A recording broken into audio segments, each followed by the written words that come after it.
Baik, assalamualaikum warahmatullahi wabarakatuh. Sebelumnya perkenalkan nama saya Sadira Puspaningrum dengan NIM 210422125. Video ini bertujuan untuk memenuhi tugas pada mata kuliah Politik Kebijakan Publik. Ini merupakan video presentasi PPT pada pertemuan kelima, yaitu tentang aktor dan stakeholder kebijakan.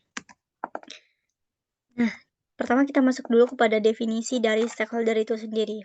Stakeholder menurut definisinya adalah kelompok atau individu yang dukungannya diperlukan demi kesejahteraan dan kelangsungan hidup suatu organisasi atau negara. Menurut David Finney dalam Uniningsi pada 2019 nomor 98, stakeholder adalah setiap orang yang terpengaruh oleh keputusan dan tertarik pada hasil dari keputusan tersebut, termasuk individu-individu atau kelompok-kelompok atau keduanya baik di dalam maupun di luar organisasi.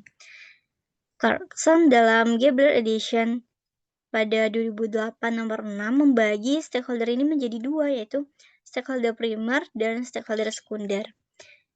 Oke, kita pertama yang ke stakeholder primer ini adalah pihak di mana tanpa keterlibatannya yang berkelanjutan organisasi tidak dapat bertahan.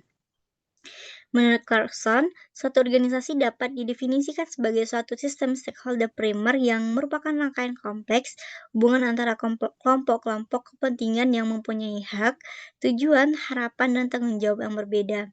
Yang kedua itu stakeholder sekunder, didefinisikan sebagai pihak yang mempengaruhi atau dipengaruhi oleh organisasi, tetapi mereka tidak terlibat dalam transaksi dengan organisasi dan tidak begitu penting untuk kelangsungan hidup organisasi. Nugroho pada 2014 nomor 16-17 mengklasifikasikan peran stakeholder ini. Yang pertama itu adalah policy creator, stakeholder yang berperan sebagai pengambil keputusan yang penentu suatu kebijakan. Lanjut, koordinator. Stakeholder ini berperan dalam mengkoordinasikan stakeholder lain yang terlibat dalam kebijakan.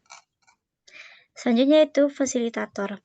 Stakeholder yang berperan memfasilitasi dan mencukupi apa yang dibutuhkan oleh kelompok sasaran. Selanjutnya yaitu implementer, yang mana pelaksana kebijakan di mana di dalamnya termasuk kelompok sasaran. Adapun jaringan aktor atau stakeholder atau actor network theory. Jaringan aktor adalah jaringan heterogen penyelarasan kepentingan termasuk manusia, organisasi, dan standar. Ini menurut Walsham dan Sahaya dalam Uniningsi. Hubungan karena kesamaan kepentingan, penggabungan kekuatan, penyerahan sumber daya aktor yang satu kepada aktor yang lain dalam rangka pencapaian kepentingan bersama atau menitipkan rendah tinggi kepentingan agar tercapai melalui aktor utama adalah suatu bentuk jaringan heterogen yang terjadi antar manusia.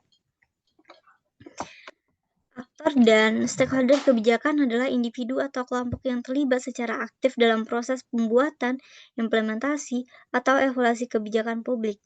Aktor kebijakan dapat berperan dalam pengembangan implementasi dan pengawasan kebijakan serta mempunyai peran yang berbeda-beda tergantung pada konteksnya. Oke, sekian pemaparan PPT terkait materi pertemuan kelima dari saya, yaitu tentang aktor dan stakeholder kebijakan. Apabila ada salah dan jengkel mohon maaf. Wabillahi taufiq wal hidayah. Assalamualaikum warahmatullahi wabarakatuh.